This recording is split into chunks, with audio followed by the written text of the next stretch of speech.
You begin your journey in a quiet archive where dust hangs in the air like ancient breath. The faint scent of paper and age leads you to forgotten shelves where whispers seem to rise from the pages. You feel time slowing, as if history is gently reaching for your hand. Somewhere, deep inside these shadows, a secret waits. Asterisk, you arrive at the archive in the softened light of late afternoon. The building seems to exhale as you enter, the cool air scented faintly with old paper and time itself. The sound of the door closing behind you feels like a curtain being drawn, sealing you into a slower world. Here, the air is thick with stillness, not empty, but alive. Humming faintly with the weight of years, your footsteps fall softly on the worn stone floor. Each step seems to echo just a little too long, as though the space is reluctant to let go of the sound. Rows upon rows of shelves stretch ahead, each lined with fragile spines and curling edges. Pages yellowed to the color of fading sunlight.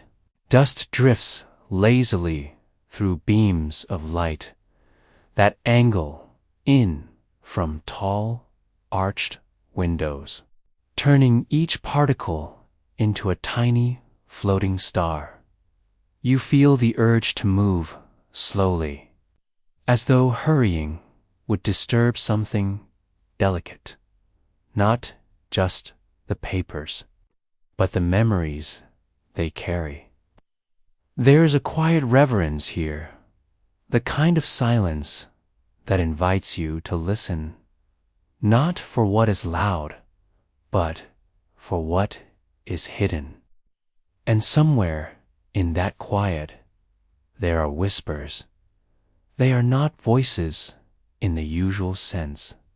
They are the faint rasp of old parchment as it shifts slightly on a shelf, the almost imperceptible sigh of a page settling into place, the delicate crackle of fibers remembering the shape they once held. You realize that if you slow yourself enough, these sounds begin to form a language of time passing, of knowledge waiting, of secrets softly breathing.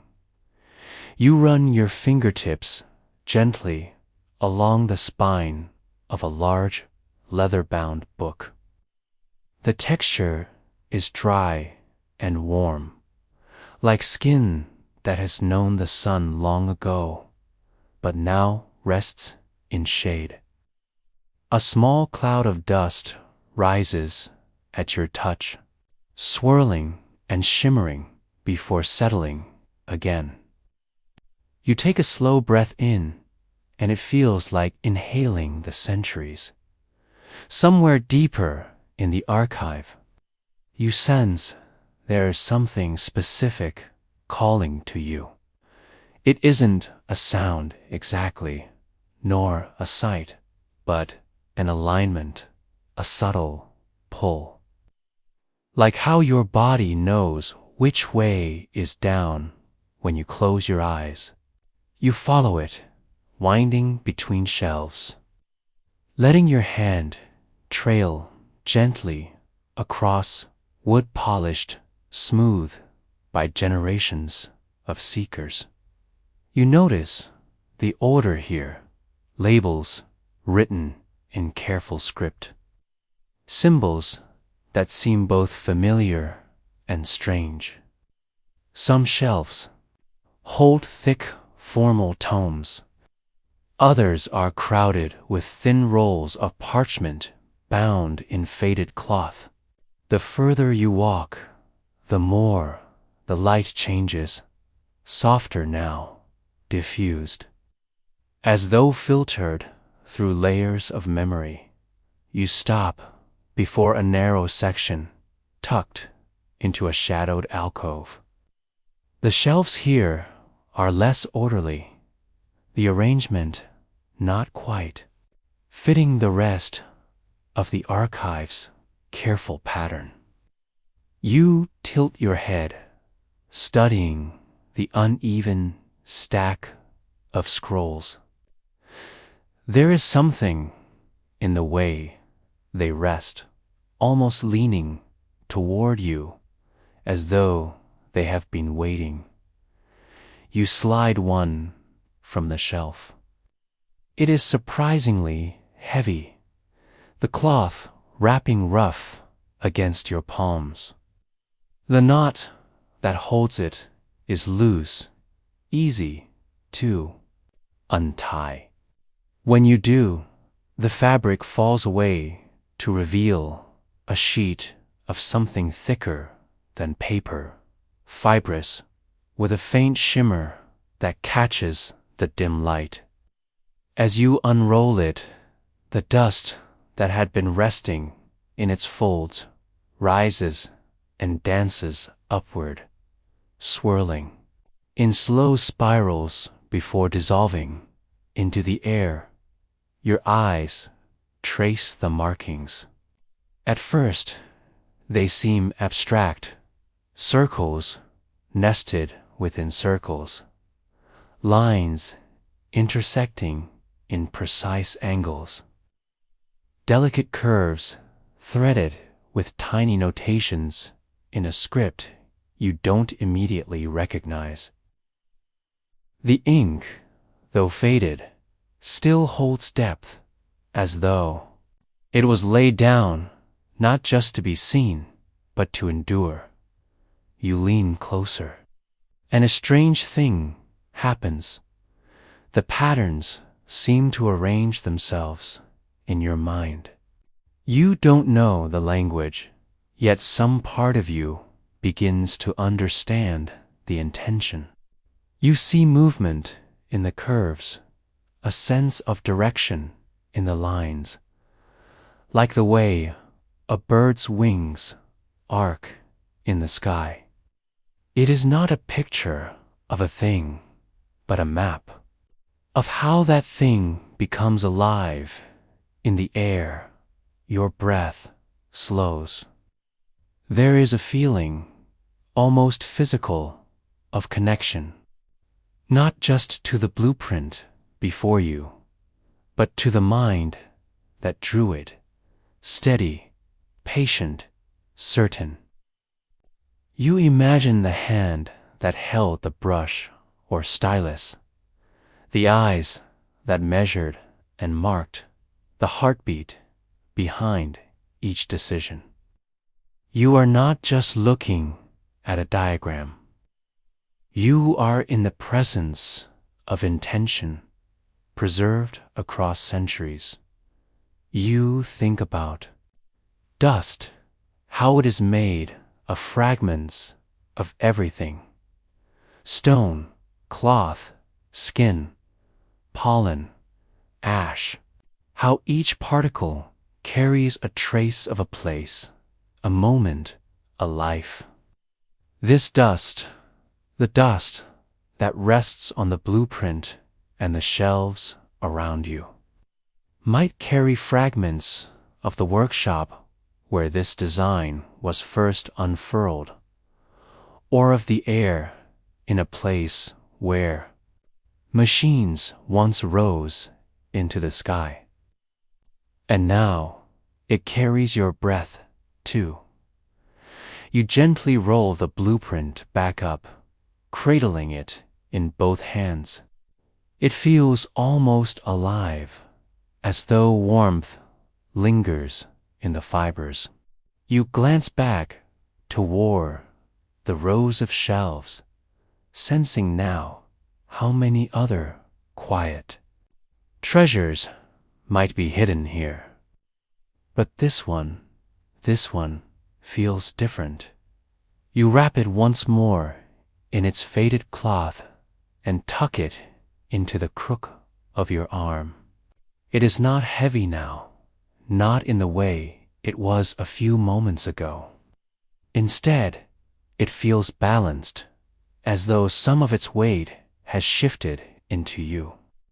You walk slowly back through the archive, each step accompanied by the faint, soft drift of dust rising and falling in the dim light. The door to the outside world waits at the far end. As you reach it, you pause for a moment, looking back at the endless shelves. You know you will return, not out of obligation, but because something here is not finished. You step into the fading light of evening, the warmth of the day still, lingering on the stones beneath your feet. In your mind, the lines of the blueprint continue to unfold.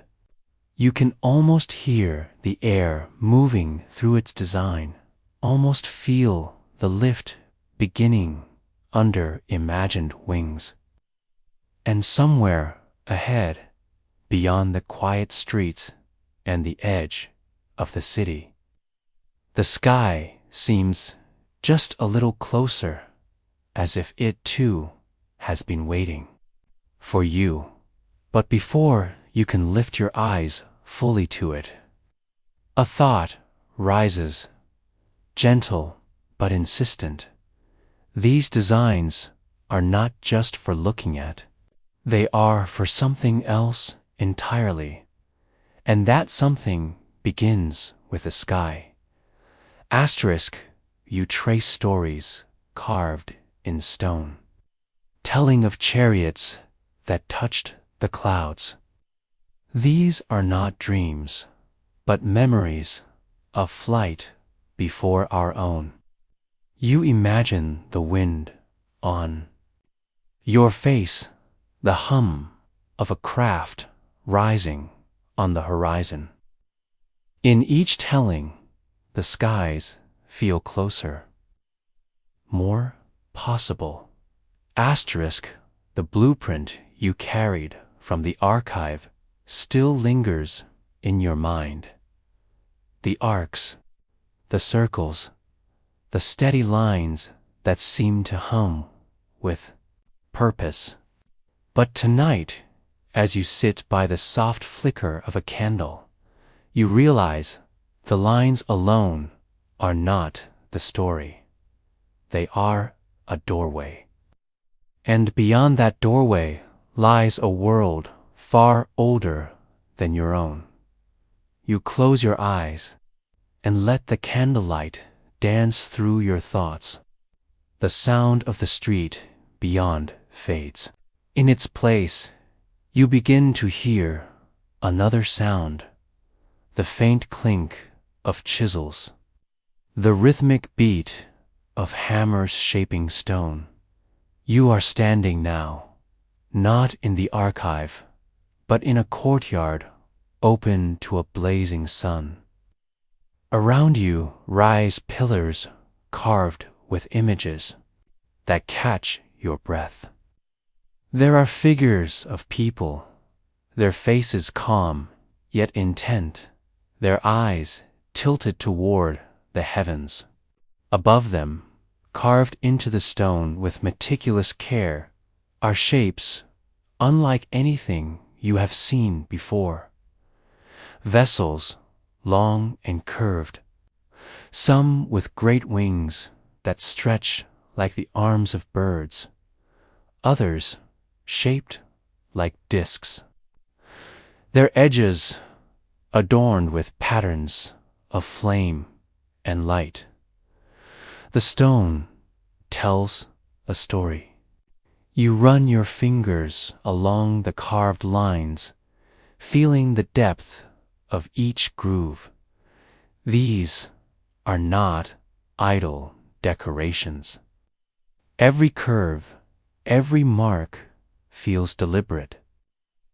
Some show the crafts in motion, tilted upward, streams of wind or fire flowing behind them. Others show them resting, surrounded by figures holding tools, as if in the midst of repair or preparation. You look closer and notice something strange. The crafts are depicted not above the clouds, but between them, in a space where light breaks through in golden shafts, where the sky is not a distant ceiling, but a living ocean.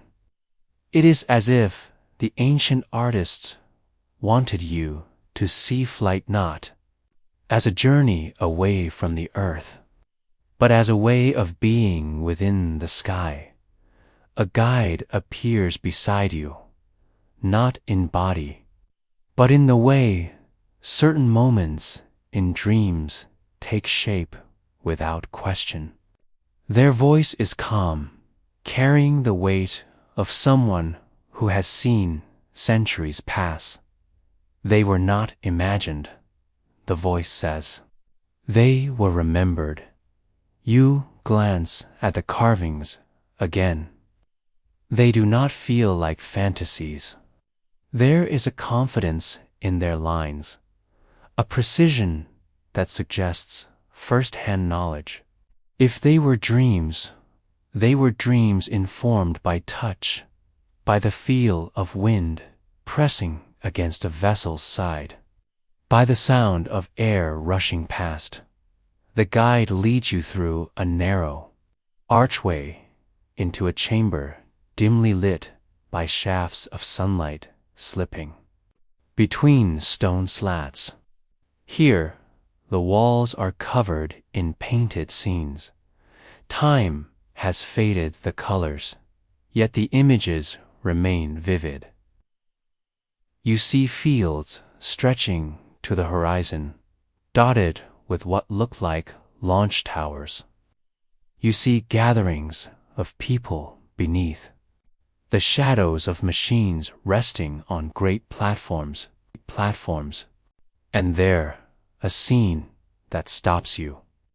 A machine rises from the earth, its base ringed with streams of light. Not fire, exactly, but something brighter and steadier, a radiance that seems to lift rather than burn. Around it, the air is painted in waves and swirls, suggesting not chaos, but harmony, as though the craft and the wind moved together like partners in a dance. Your guide's voice returns, softer now.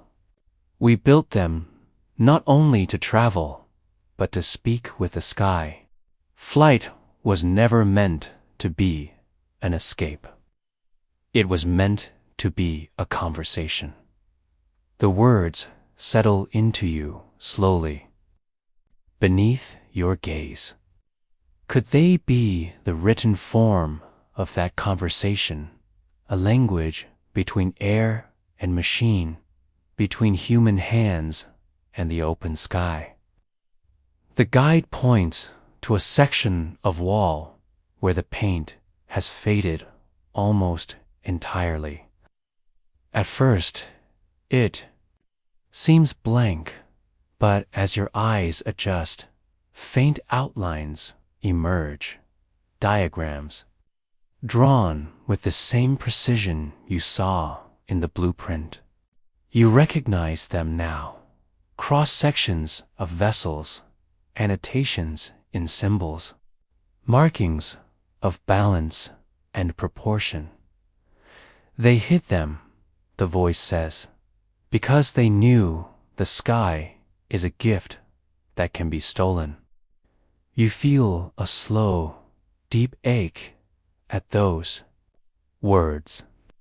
The thought that something so beautiful, so careful to be taken and turned toward harm feels like a shadow falling across the room. You look again at the carvings and see not only the joy of flight, but also the quiet warnings left in the margins, images of storms, of vessels broken, of skies darkened by too many machines at once. Outside, the sun begins to lower its light, slipping golden across the courtyard stones. You step out again into the open air. The wind brushes gently against your cheek, carrying with it the faint scent of dust and distant rain. For a moment, you imagine it speaking to you, not in words, but in the rise and fall of its touch. You walk to the edge of the courtyard, where the land falls away into a valley. The horizon stretches wide, the clouds glowing with the last light of the day. You can almost see them, the machines of old, drifting just above the earth, their forms catching the sun in flashes of gold and silver. Not racing, not roaring, but gliding in quiet partnership with the wind. And then you remember something from the blueprint, a symbol in one corner. You had thought it was decoration, but now you see it echoed here, carved into the base of one of the stone pillars. You kneel to trace it with your fingers. The grooves are shallow but steady, their edges smoothed by centuries of weather. Feels like a mark of belonging, as if to read it is to be included in the circle of those who understand. The guide's voice lingers one last time. The machines are gone, but the knowledge is not. It waits for the hands willing to hold it with care. You stand there until the sun dips low, until the sky deepens into the color of old copper. Somewhere far above, a bird glides effortlessly on an unseen current, its wings tilting just so to catch the flow. For a heartbeat, it feels like a message, a reminder that the principles of flight are still written into the world around you, waiting to be read. As the first stars appear, you turn to leave the courtyard. The air is cooler now, and in that coolness, your mind feels sharper. The carvings, the diagrams, the blueprint in your memory, they are beginning to align. A picture is forming, but it is not yet whole. You step back through the archway, back into the shifting quiet of your own time. The scent of the archive still clings faintly to you, mingling now with the imagined warmth of sunlit stone. And in the space between those two worlds, the ancient and the present, you feel the faint hum of something waiting to be understood.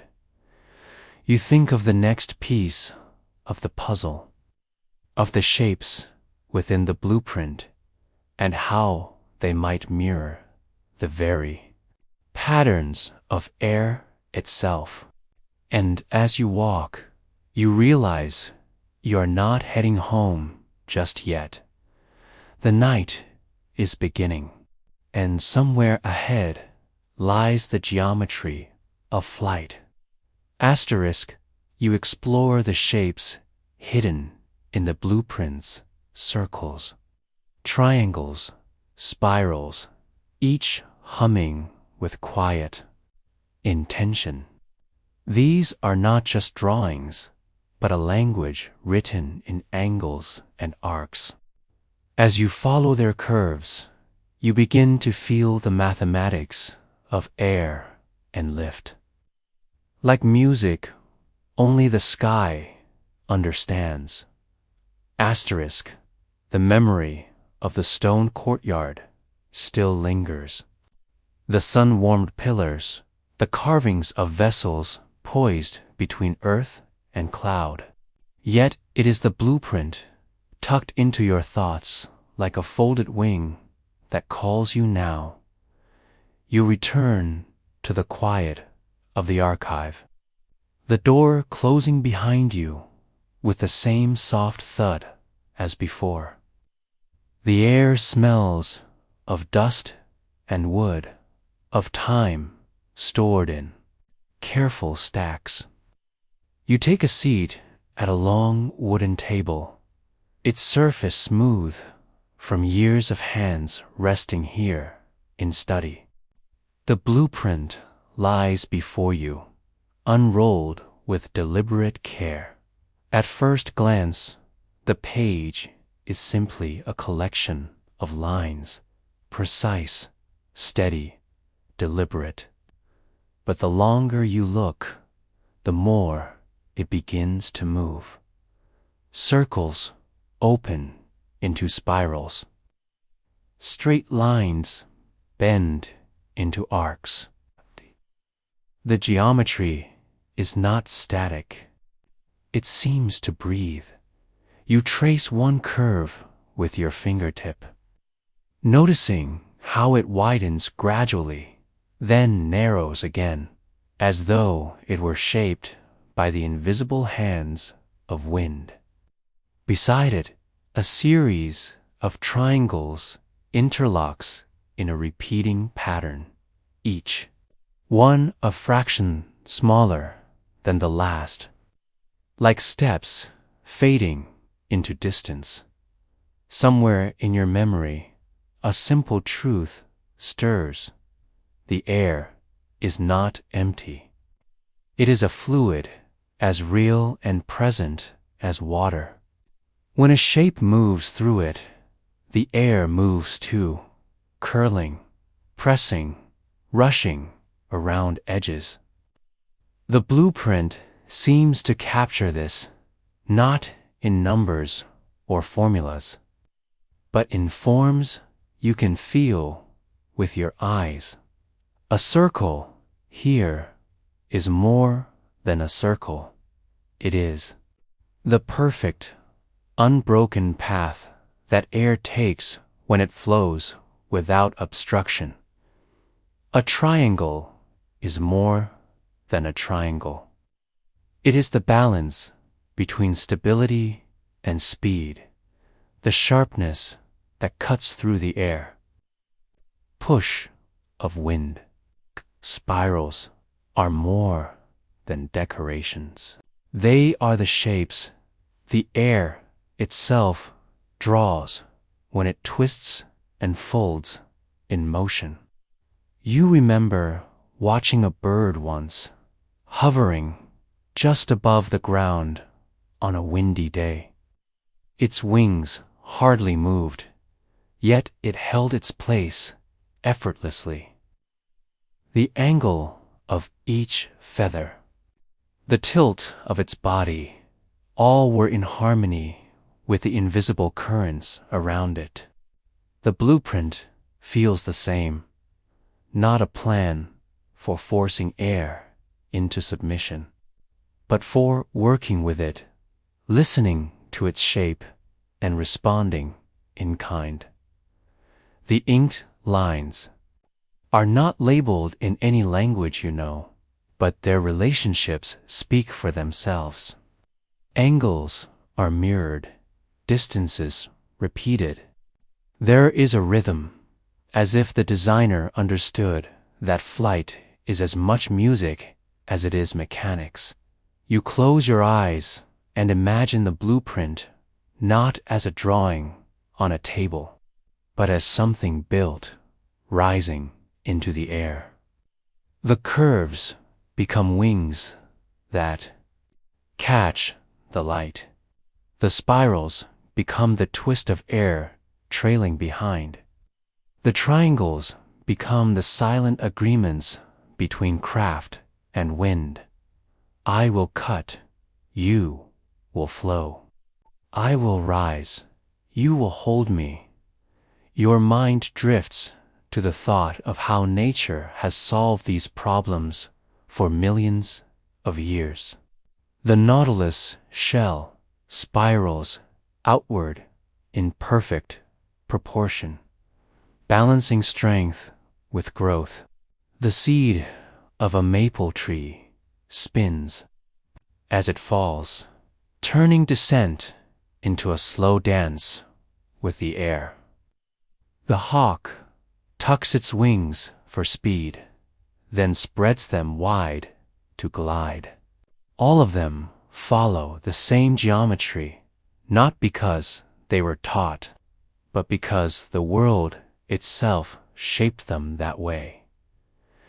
You begin to understand that the blueprint is less an invention and more translation, a way of putting the sky's own grammar onto a surface we can read.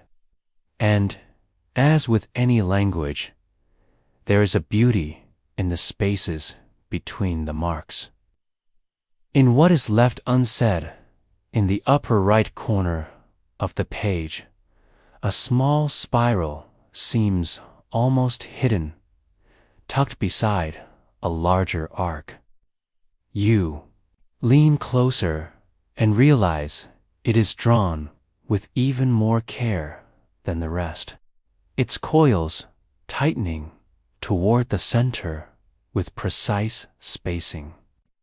You think of whirlwinds, of galaxies, of the way water swirls down a drain, all moving in the same graceful pattern. Obeying a law so old it predates memory. Your breath slows. Listening, you imagine running your hands along the edge of a finished wing shaped by these lines, feeling the way it curves away from you, how it invites the air to cling and then release. You imagine stepping back, watching as the craft lifts, not in a leap, but in a slow, certain rising, as though it is simply remembering where it belongs. The candle on the table flickers slightly, and the shadows of the curves and angles shift across the page. For a moment, they seem to come alive, as if the blueprint is not just a record of something that could exist, but a memory of something that already did.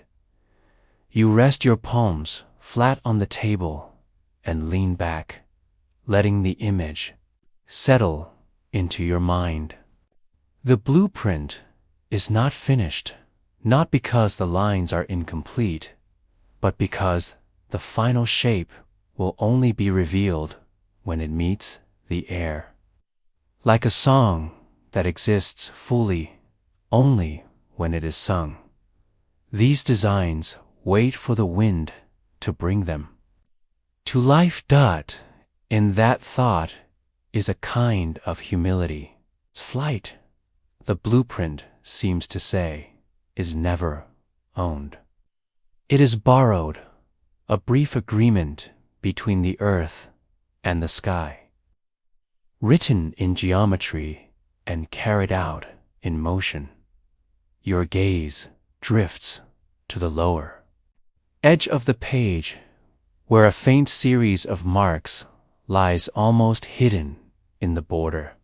They are small, repeating symbols, arcs, crossing lines, curves, nested in triangles.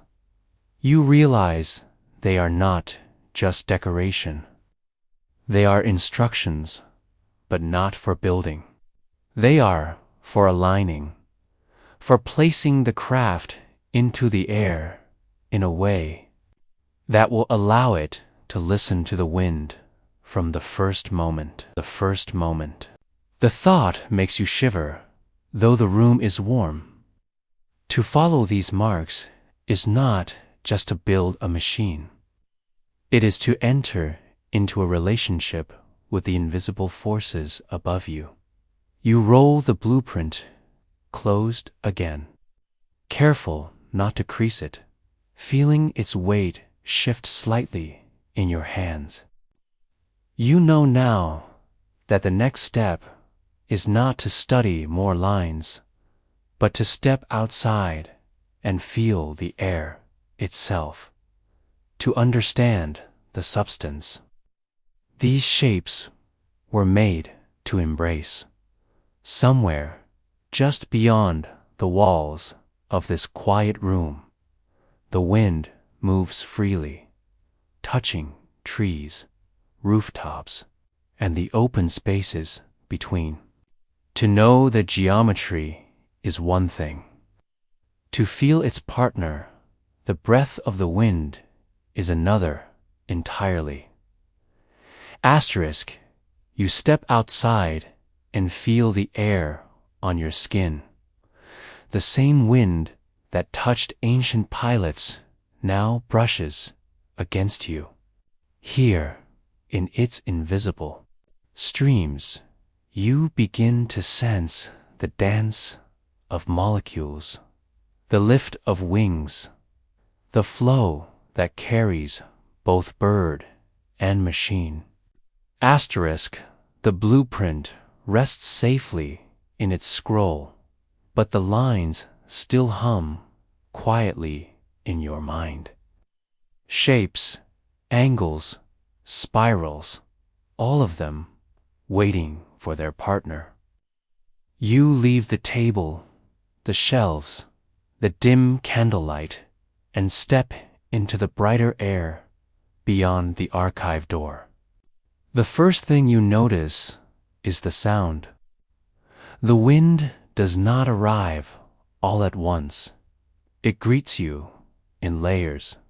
Faint rustle among the leaves, the soft sigh of air moving past the edges of the roof, the gentle hiss as it threads through the grass.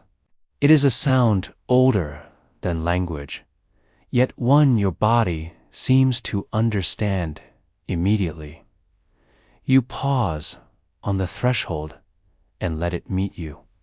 It presses lightly against your face, cool and dry.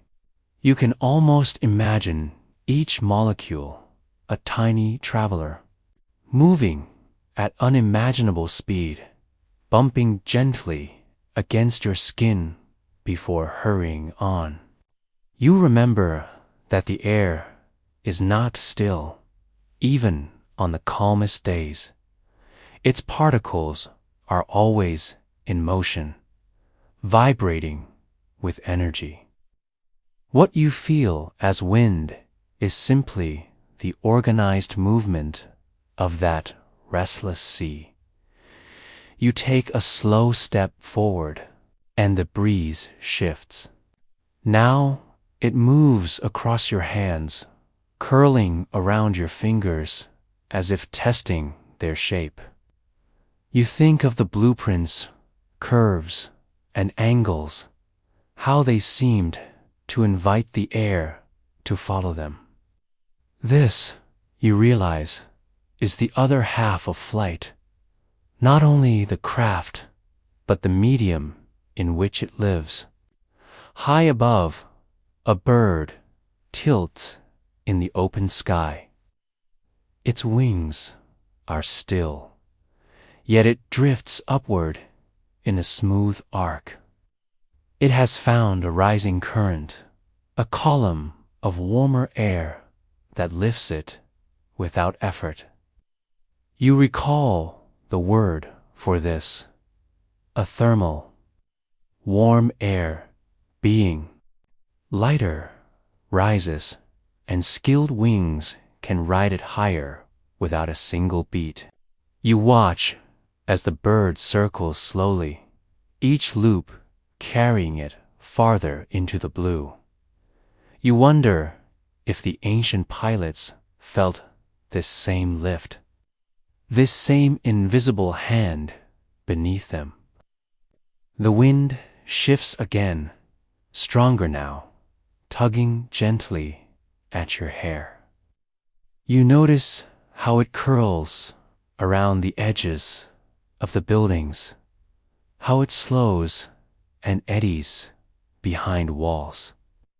Air, though invisible, behaves like water, splitting, swirling, flowing back together. You imagine tracing these patterns with your hands, sketching their arcs in the empty space. A leaf tumbles across the path in front of you, lifted, spun, and set down again. The air plays with it like a child with a toy. And in that play is the same set of laws that govern the largest flying machines: lift, drag, thrust, weight. Each movement of the leaf is a lesson in aerodynamics, written in a language too fast for your eyes to fully follow. You take a deeper breath, feeling the coolness fill your lungs. The oxygen you draw in now may have brushed the feathers of a falcon 1,000 miles away, only days ago. Air is a constant traveler, carrying scents, seeds, dust, and history from one place to another. Every breath is shared with the past. You close your eyes. With sight removed, the wind becomes clearer still. It strokes your cheeks, slides down your neck, wraps briefly around your arms. You tilt your head slightly, and it feels different, more on one side, less on the other. Even the smallest change in angle can mean the difference between climbing and falling. Somewhere to the west, the air smells faintly of rain, though the sky above remains unbroken blue. Moisture travels invisibly long before the clouds that carry it come into view. The wind is not just movement, it is a messenger. It carries information, hints of what lies far beyond your sight. You begin to walk slowly across the courtyard, feeling how the wind changes with each step. Near the wall, it is gentler, shielded. In the open center, it flows freely, stronger. You think of a craft rising into such air, how the pilot would read these changes, adjust the wings, shift the tilt. In this, flight is less a battle against the wind and more a dance with it. The sun shifts slightly in the sky, warming one side of your face. The breeze now feels warmer, softer. You recall the way warm air rises, creating thermals for birds to ride. On a grander scale, this difference in temperature between regions drives the very currents of the planet. Jet streams, trade winds, monsoons. Flight, whether ancient or modern, is built on understanding these immense, slow-moving rivers of air above you. A thin, high cloud drifts, its edges feather away into nothing. Even here, at such height, the wind shapes everything it touches. You imagine an ancient pilot looking up at such clouds reading their shapes as signs of the air's movement. Just as a sailor reads the sea, a small swirl of dust dances near your feet. It spins in a miniature vortex before fading. You crouch down, watching it form and dissolve, and think of the spirals in the blueprint, the same geometry. Here, alive and fleeting in the courtyard. It strikes you that to truly understand flight, you must think as the wind thinks, not in straight lines, but in curves, loops, sudden shifts. The air is never still. It is always finding its way around what stands before it. And in that endless flowing is the secret to lifting any shape from the ground. You open your eyes and look back toward the door of the archive. The scroll within holds the forms, the shapes, the designs. But out here is the partner they were made for, the restless, generous, untouchable sky. A quiet thought forms, perhaps. The ancient engineers spent as much time here, standing in open air, as they did at their tables. Perhaps they learned by feeling the wind on their skin before they ever put ink to paper. You take one last long breath and hold it, sensing the life within the air itself. Then you let it go, and the breeze carries it away, mixing it with all the breaths that have come before yours. Somewhere beyond the courtyard, the horizon shimmers slightly in the heat. You wonder what it would feel like to chase that shimmer, to rise into the moving air until the earth falls away beneath you. And with that thought, the idea of engines returns, not the roar of fire, but something gentler, quieter, something that moves in harmony with this living breath. Perhaps the next secret in the blueprints is not just about catching the wind, but about making your own. Asterisk, you read of propulsion not in fire, but in light itself. The texts speak softly of forces harnessed from the sun, of power born from silence. You imagine the shimmer of photons pushing a craft higher and farther than the mind dares to believe. Asterisk, the thought comes quietly at first, not from the rustle of wind, but from the stillness after it. You return to the archive, the blueprints spread before you once again. This time, your eyes fall on a small, almost hidden sketch in the corner. It is different from the others. No vents, no roaring flames. Instead, a smooth surface stretches outward like a petal turned toward the sun. It is labeled in a hand so fine, you almost miss it. Engines of light. You pause, letting the phrase rest in your mind. An engine without fire feels almost like a contradiction. Your memory goes to the breath of the wind you felt outside, tangible, pushing, present, but light. Light is weightless, isn't it? It warms the skin, illuminates the page, yet the blueprint suggests it can move more than shadows. You close your eyes, and the explanation begins to form. Light is made of photons, tiny particles, each without rest. They travel at the fastest speed nature allows, carrying not only energy, but momentum. Imagine catching a single snowflake on your hand.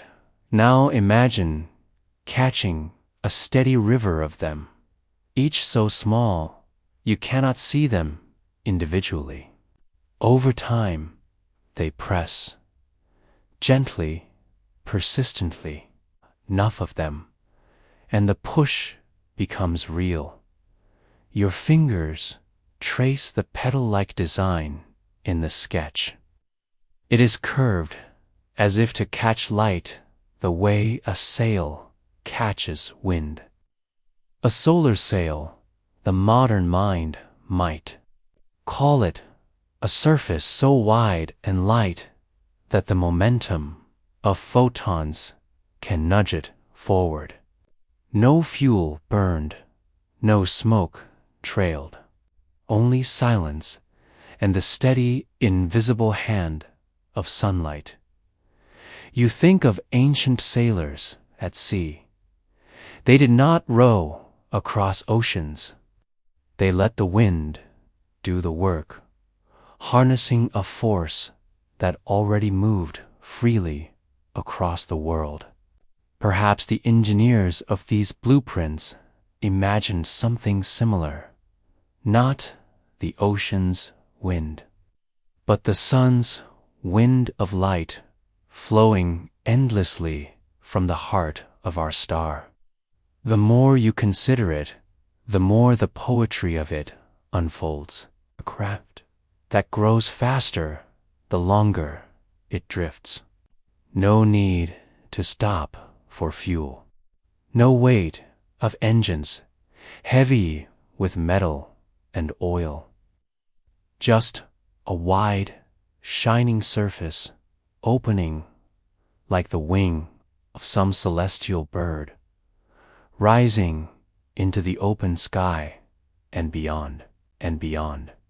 You imagine standing at the edge of such a craft, its sail gleaming like polished silk in the sunlight.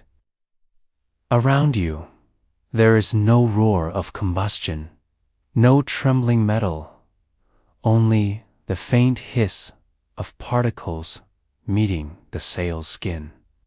At first, the movement would be slow, almost unnoticeable.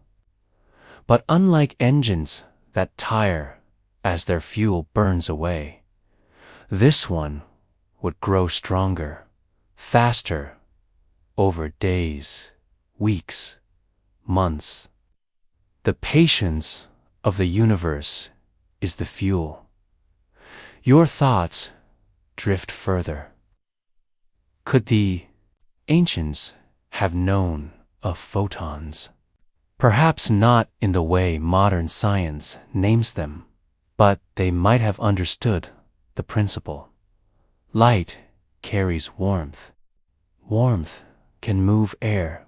Moving air can lift and guide. They might have seen it in seeds drifting on warm currents in the way. Sunlit air swells upward on summer afternoons. Observations layered over lifetimes could have formed the bones of this idea. Long before the word photon was ever spoken, the blueprint shows something else, fine lines radiating from the sail's edges, converging at small points.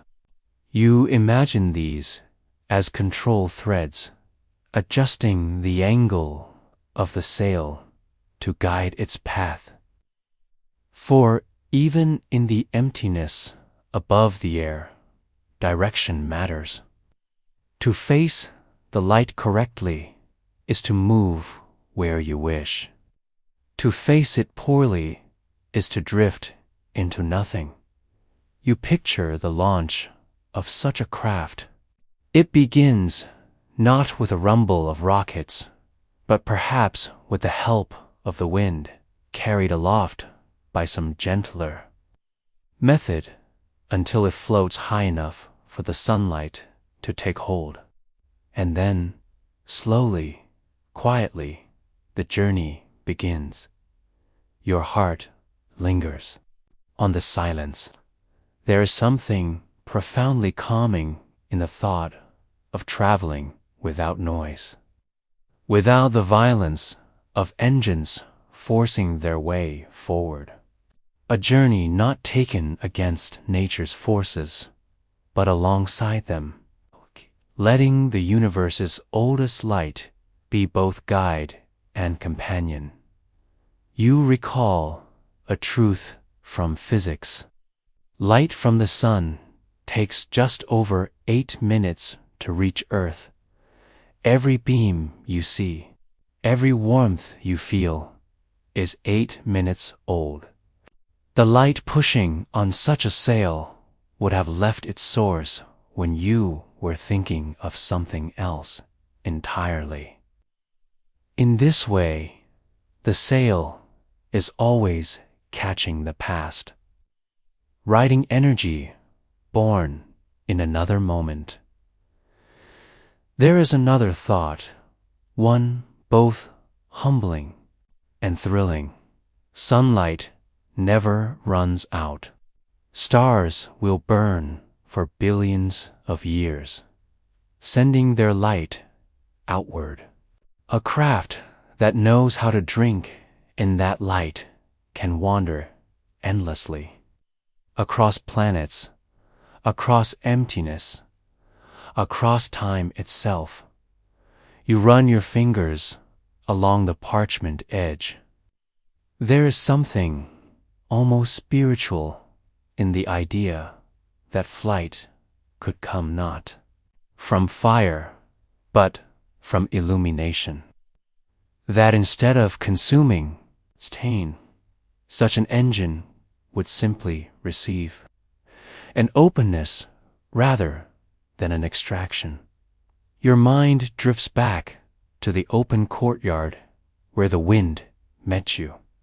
The wind carried scent, sound, touch. Light carries sight, warmth, and now you realize movement. Two messengers of nature, one visible, one invisible, both ready to lift whatever trusts itself to their care.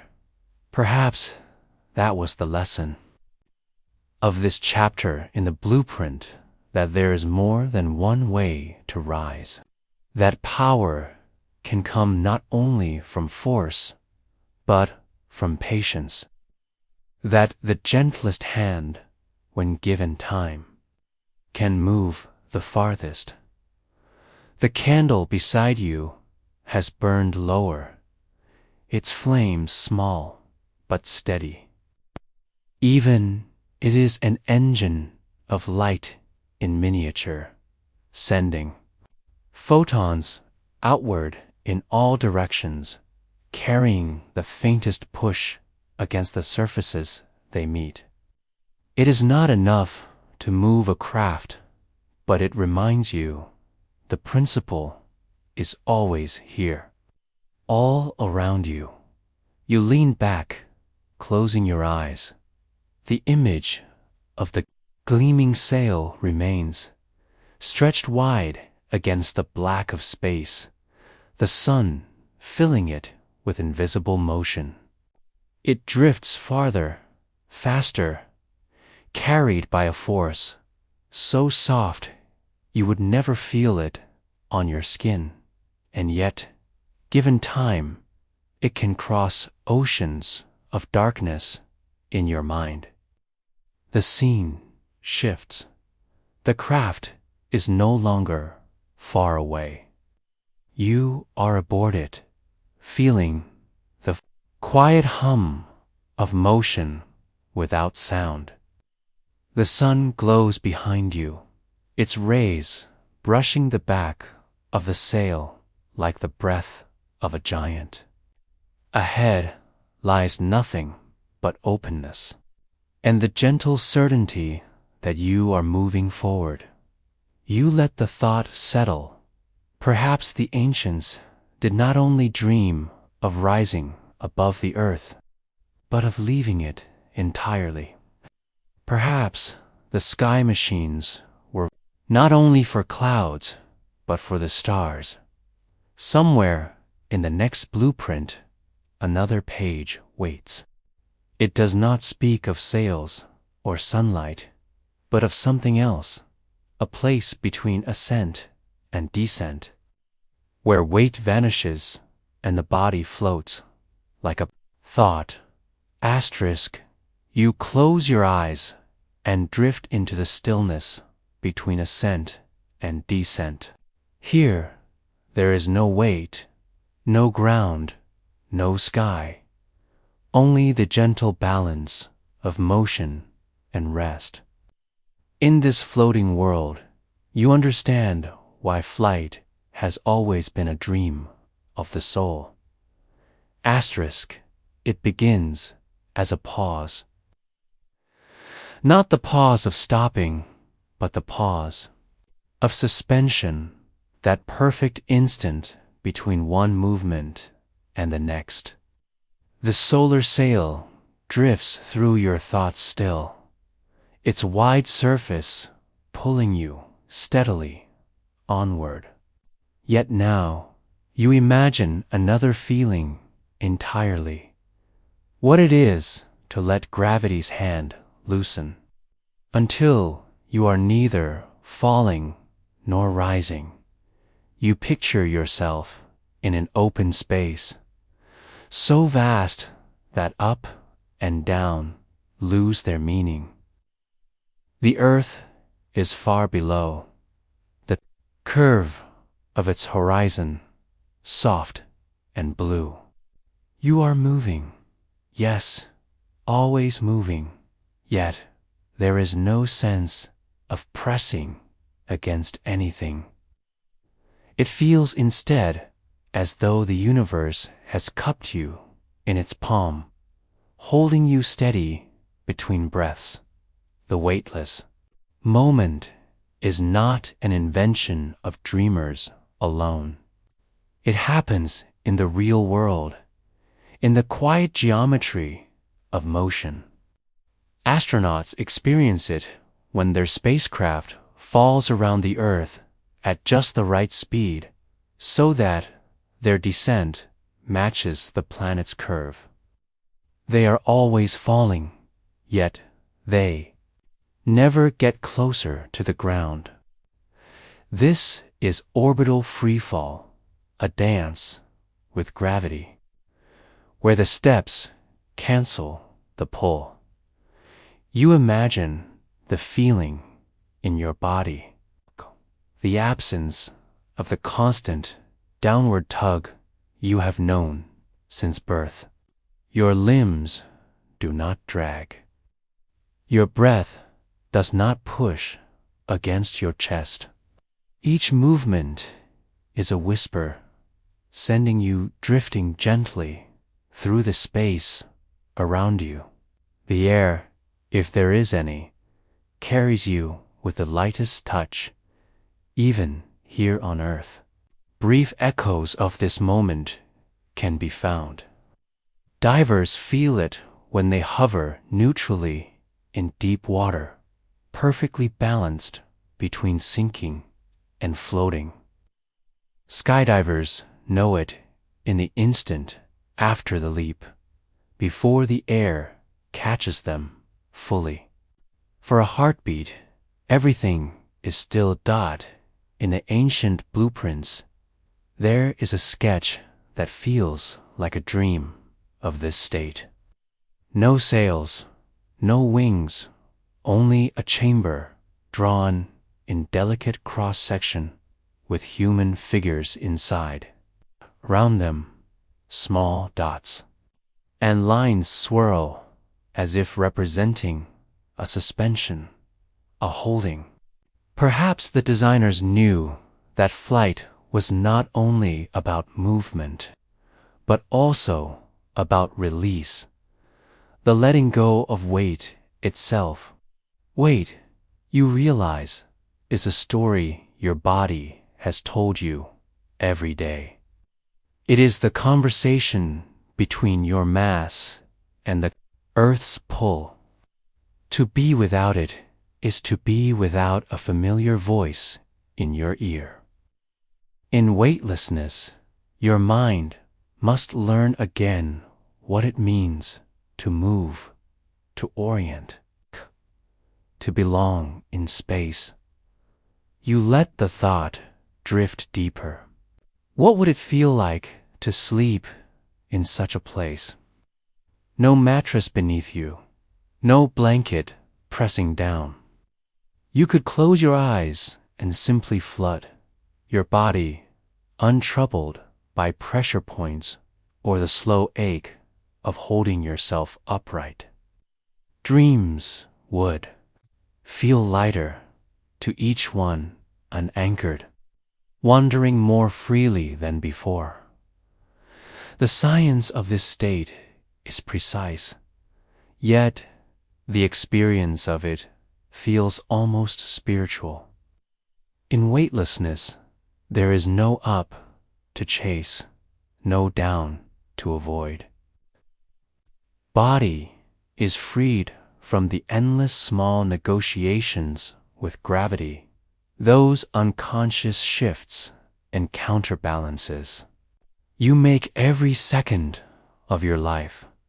You think of ancient minds watching birds not only for their wings, but for the way they could pause in the air. A hawk riding a thermal, holding its place without a single flap. A seed caught in a still eddy of wind, hanging in the sunlight before moving on. Perhaps this was the origin of the blueprint's chamber, to capture the feeling of the held moment, the eternal hover. There is also a strange comfort in knowing that weightlessness is not the absence of gravity, but the perfect alignment with it. You are still under its care. It is simply pulling you in such a way that you cannot feel its grip. It is a reminder that sometimes freedom does not come from escaping forces, but from moving with them so completely they seem to vanish. Your breath slows as you imagine yourself there. The horizon stretches in every direction. There is no ground to fall toward, no ceiling to press against. You could turn any way you wish and call it forward. The quiet is complete, yet never empty, filled with the slow heartbeat of the cosmos itself. From here, the possibilities of travel feel different. You are not pushed or pulled, but carried. There is no fuel to burn, no resistance to fight. Motion is gentle, inevitable, as though you are part of the same great drift as the stars themselves. Perhaps this is why astronauts speak of looking back at Earth with such tenderness. Suspended between worlds, you see it as it truly is. Small, bright, and endlessly fragile. The weightless moment does not belong only to the body. It belongs to the mind, too. It changes how you see everything you thought was fixed. You imagine, in those ancient times, a pilot or traveler reaching such a state. No roaring sky chariot, no urgent climb, just the slow, endless float, the journey made not by rushing toward a destination, but by resting inside the path itself. The blueprint does not tell you how to reach this place. It simply records its existence like a memory preserved for whoever might understand. Perhaps they knew that weightlessness is not only a physical condition, but a state of being one that can be found in the stillness of mind as much as in the absence of gravity. The candle beside you has burned lower still, the flame bending slightly as the air shifts.